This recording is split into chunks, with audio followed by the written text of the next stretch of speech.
Hey everybody, in today's video, we're going to be talking about how to start an online business. By the end of today's video, you will know exactly what business to start and how to start that online business. I've broken this video down into 4 steps that will outline exactly how you can go out there and start an online business. Hey guys, if you don't know, my name's Lamar and I'm a 7-figure serial entrepreneur.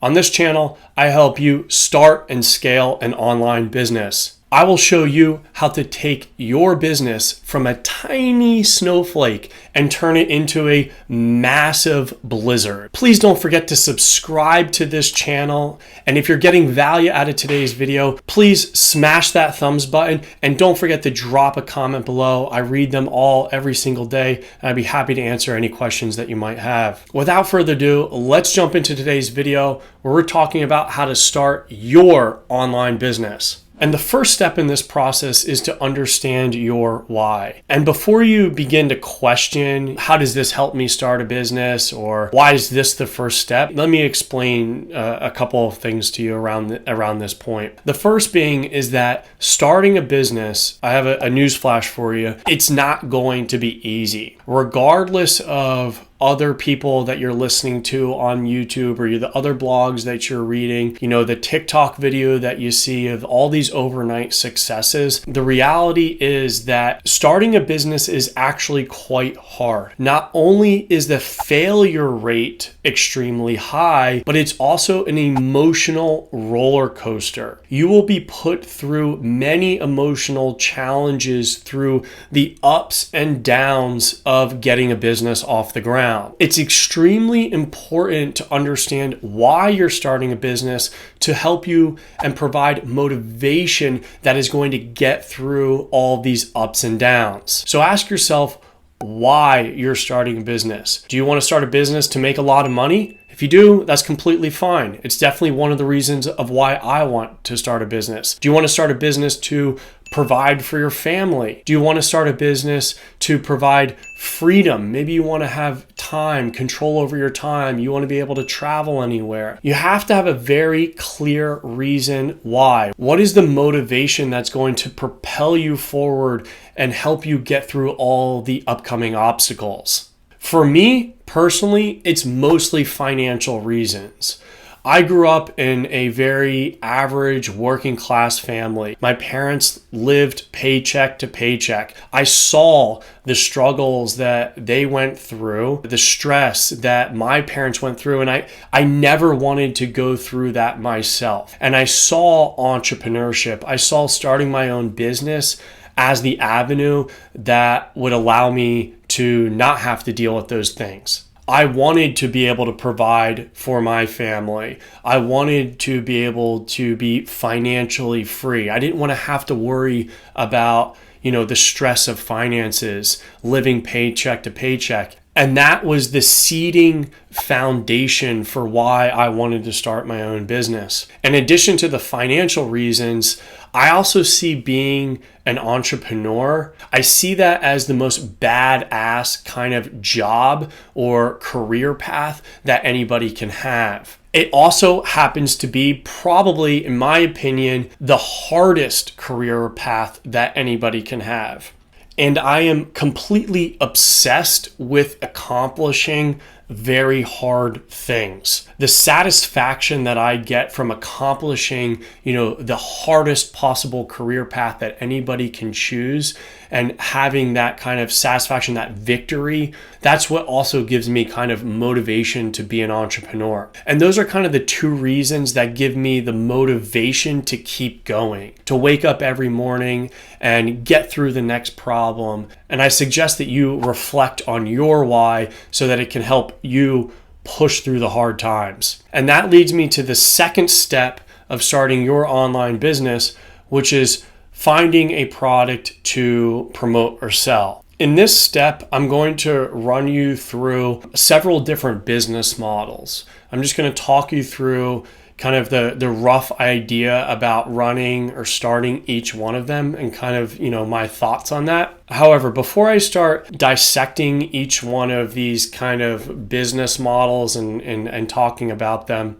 I want to emphasize that the business that you start with might not be the business that gets you financially free or allows you to provide for your family. However, it might be the starting point that allows you to evolve into the next business model or product or business that does. So it's important to understand that your business is a constantly evolving process, right? Don't think that once you pick something, you have to stick with it. As an entrepreneur, you have to be constantly, evaluating a pivot and understanding when to pivot or if a pivot is needed. I would encourage you when you're first starting a business, you first have that initial idea, or maybe you have many ideas. What is the idea that is going to lead to revenue fastest? Generating sales for your own business is going to be the best motivator for you to keep going. And especially when you're first starting out, it is extremely hard for many different reasons. And it's so important that you start generating sales as fast as possible. So when you're thinking about, identifying a product to promote or sell, the first one that I want to talk about is you and your skills. Do you have a skill that you can sell? This oftentimes is the easiest way to start a business, right? Let's say that you're a graphic designer and you're working for a big company right now. It's very easy for you to list your services on many of the marketplaces that exist today, whether it's Fiverr or Upwork, and start to generate clients. That right in itself is basically an agency model. You are the first employee and you're providing creative services. And as you get bigger clients, more clients, maybe you start to hire other people. And now you have a small agency that you're building. So the first business to think about is, do you have skills that you can offer as a service? Every person is extremely unique. Everybody brings something different to the business that they're creating. But understanding the skills that you have will help refine your actual business idea. In addition to helping you identify the idea, it's going to help you differentiate yourself from other people, other competition that might be doing something similar. When I first started my first business, it was Amazon FBA. I had a digital marketing background prior to starting my Amazon business, and I knew that I wanted to be selling something online, and I knew that I wanted it to be a physical product. So with the digital marketing background and the physical product experience that I was looking for, all angles kind of pointed towards selling a product on Amazon. So I was able to combine both of those skill sets, or at least an interest and a skill set. And that led me in the direction of Amazon FBA. And that was my first business that I started. The second business model to consider is affiliate. The affiliate business model is quite easy because you don't need to come up with a product or service at all. You go out there and you find a product. It could be a physical product. It could be a digital product. You basically are partnering with that business. They provide you an affiliate link, and then you drive traffic through that affiliate link and then get a commission for all of the sales that you're providing them. That's kind of the core outline for building an affiliate model or affiliate business, and it's also quite easy to do. The next business that you could do is drop shipping. Now, drop shipping is also another easy-ish business to start. Many t-shirt businesses, for example, are started this way. For example, whether you can design your own t-shirts, or maybe you can hire a designer to help you with some t-shirts. You don't actually have to keep and manage the inventory of those t-shirts. You just have the design and you drop ship the product from many third-party fulfillment providers that are out there where you just apply your design to their stock t-shirt and they handle the actual drop shipping of that product to the customer that you've sold to. Oftentimes this is referred to as made on demand. However, there are also many other drop shipping models where you can just find a supplier of any type of business, right? As long as they have the physical product, they have the inventory, they are willing to partner with you. You can be the sales arm. A drop shipping model is nice because it basically allows you to focus on only 50% of the business, right? Mainly the sales and marketing aspect. And then the actual product and fulfillment of that product is handled by another business. The next product or business model that I want to talk about is a digital product. So a digital product can, again, come in the form of many different forms. Let's say that you have some unique Excel skills.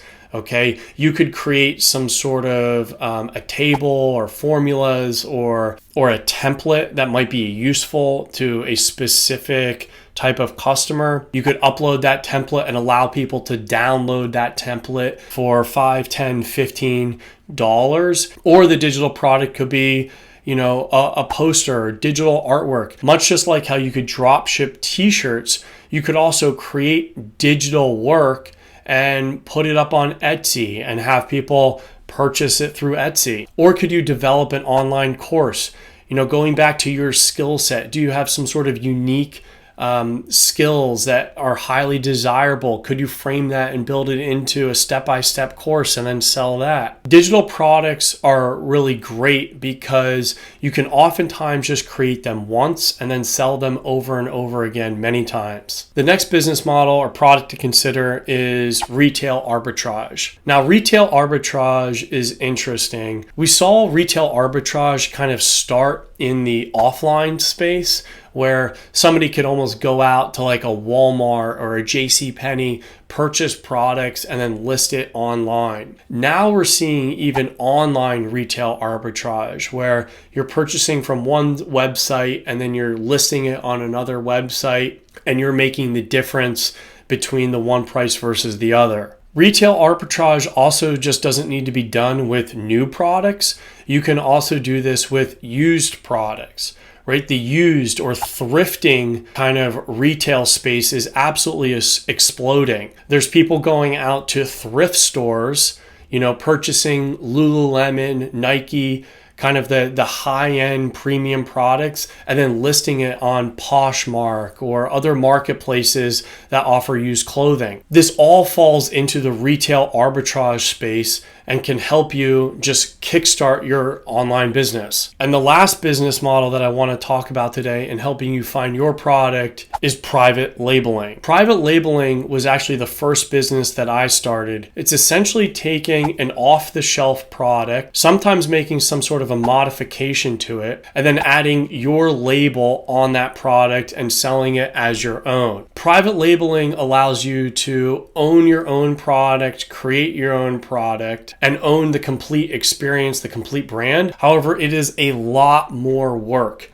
Amazon and Amazon FBA has made private labeling extremely popular. However, the other business models that I just kind of mentioned, went through, oftentimes are much easier to start. That being said, if you're looking for complete control and you want to own the entire supply chain of your business, private labeling might be a good place to look into. Now that I've kind of given you the various business models or some ideas around which products that you could sell online, let's talk about step number 3 in starting your own online business, which is getting traffic. There are 3 main ways to getting traffic online for whatever it is, whatever product it is that you decide to sell. The first way to get traffic online is to list your product or service on a marketplace. We've already talked about Upwork and Amazon. There's Walmart, there's the Shopify app store, there's Etsy, there's Poshmark.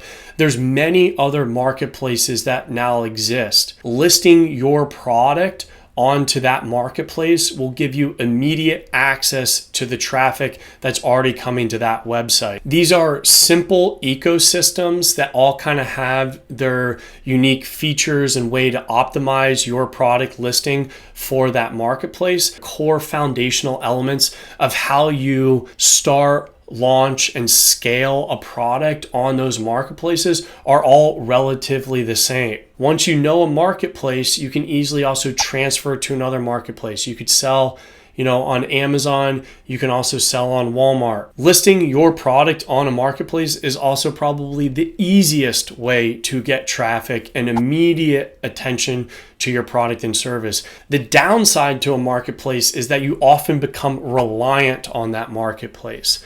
It's not uncommon for 100% of your sales to be on Amazon. And sometimes it's very hard to start generating sales off of Amazon if you start on a marketplace. The second way to get traffic is by building an audience. There are many ways to build an audience now, whether that's on YouTube, TikTok, you could do a podcast, you could have a blog.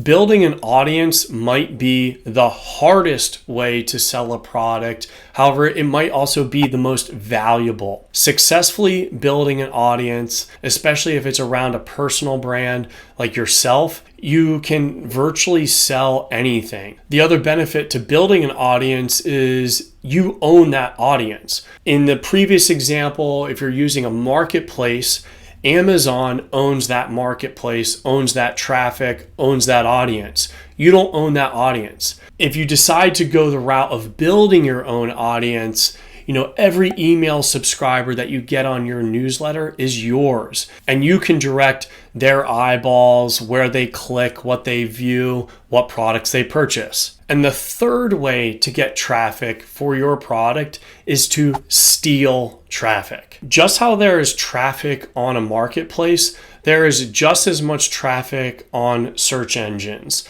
So whether that's Google or Bing or Pinterest or YouTube, these are all different various places people are going to for information. When it comes to stealing traffic, you just need to have the absolute best piece of content online. For creating the absolute best piece of content, you will be rewarded with organic traffic. And those are the three main ways of getting traffic for your product. The fourth step in starting an online business is to test and iterate. Like I mentioned earlier in the video, the idea that you first start with or the business model that you first start with might not be the idea or the business model that you end with and that takes you to the next level and helps you accomplish all of your dreams and goals. And you have to understand, you have to go into it with the mindset of constantly adapting. You need to try something, see if it works. If it's not,